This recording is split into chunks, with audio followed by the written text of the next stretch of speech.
Hello, friends. This is Dave Hurwitz, executive editor at ClassicsToday.com, here with the greatest recordings ever. And today, we're jumping way back into the 15th century, or at least the beginning of the 16th, with Josquin.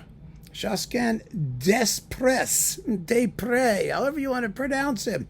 Josquin, everyone just calls him Josquin. It's like calling him Fred. It makes him more kind of, homey and friendly-like. Two polyphonic masses for a cappella voices without instruments. Now, Josquin lived from around 1440 to 1521. So this is old stuff. And I have to say, I always feel guilty when I tackle this repertoire because, first of all, I'm not an expert in it by any means. I just love it. And second of all, there's so much of it. It's such a rich, fabulous, amazing world unto itself. I mean, there are thousands of pieces that were composed during the Renaissance from, around the origins of polyphony in the 13th century or thereabouts up until, the dawn of the Baroque period around 1600. So we've got hundreds and hundreds of years of music. It's all liturgical. It's all Catholic. It's all, you have to just like the music. If you're not Catholic or you're not a member of this particular religious fraternity, as I am not, but I never cared because I sang all this stuff when I was in high school and fell in love with it then. That's not the point.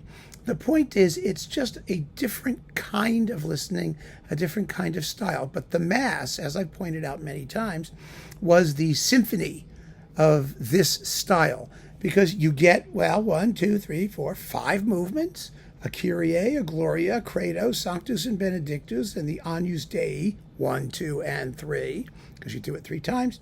And the duration of something like this, there are 2 masses on this record by Josquin. The Missa beata virgine, right? Or virgine, however you pronounce it. No one knows how anyone pronounced Latin back then, and it doesn't really matter. So that's 5 movements, 38 minutes long. It's about as long as a Brahms or Dvorak symphony, right? I mean, it's that kind of a piece, and it's all unified by the use of plain chant or by its being based on a pre-existing motet or song, a chanson or something like that. So the piece does have unity of its sort, and repeated listening reveals more and more of it. And it really is, the music is so beautiful. It's just so beautiful.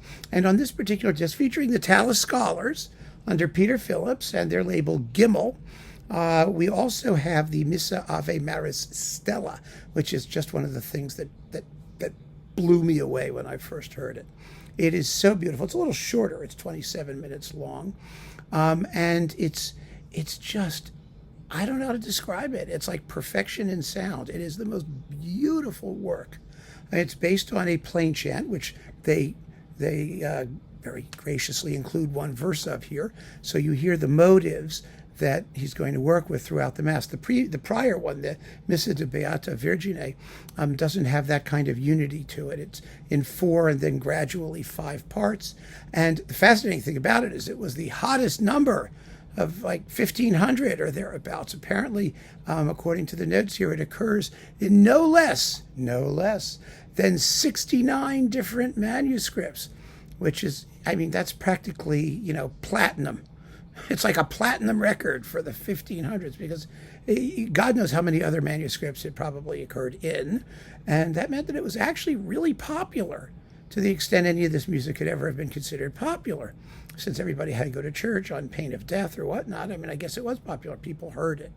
So it's really quite remarkable for that reason. So you get one of Josquin's most popular pieces on this disc and also one of his most perfect, the Missa Ave Stella, which is, it's so beautiful. I don't know how to describe it. This is not the kind of music that's going to get you like up and screaming and yelling, and it doesn't have rhythm and percussion and whatnot. It's just flowing, floating, vocal exquisiteness. And that's really how I feel about these performances. Now, the Tallis Scholars, I believe, finally did do all of the Josquin masses, or they were going to do them, and That in itself is pretty extraordinary. I mean, there's a whole passel of them. And it's an amazing legacy. I mean, Josquin was the greatest composer of his era, probably, or certainly was considered that by many of his contemporaries. And he wrote quite a bit of music, and it's all, it's like a universe unto itself. All of this repertoire is. It really is.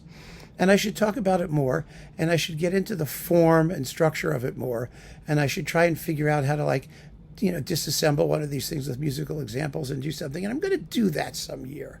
I really am. I promise I will, whether you like it or not, because the music deserves to be promoted that way. But I also have to confess and be honest that this repertoire still is very niche-y. It's a niche-y thing in the world of classical music. There are people who love it, but they tend to be like, opera people or, piano kookies. They're a little crazy group. Actually, a very nice group. That my experience of all the classical music wacko fraternities, this is one of the nicest. They're usually just lovely, lovely people who are delighted that people take an interest in what they're doing. And they somehow seem imbued with the kind of serenity that this music sort of exudes.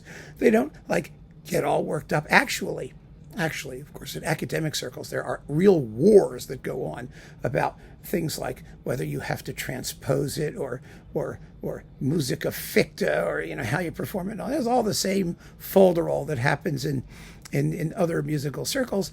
But for some reason, in my experience, meeting these people, there's just a lower level of neurosis, maybe. I don't know. In any case, the Tallis Scholars, as we all know, is one of the most extraordinary groups that has ever been assembled to perform music of this type.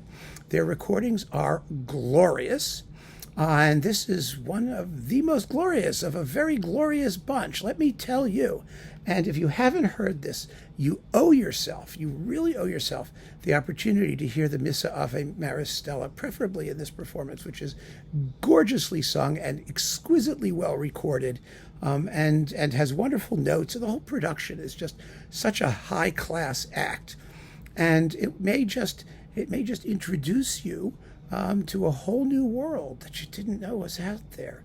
And that's one of the great joys, of course, of classical music, because, in the wider sense, classical music isn't a type. It's just everything that's survived from, about the year of notated music began until the present. So you've got a lot of stuff that you can find that you probably haven't heard before. And whether or not you love it or want to make a further exploration of it, you should have some of this, because there will be times when you just want to put it on and let it happen and lose yourself in it. And it's just the most wonderful experience. I absolutely guarantee it. So keep on listening, friends. Thanks for joining me. Take care.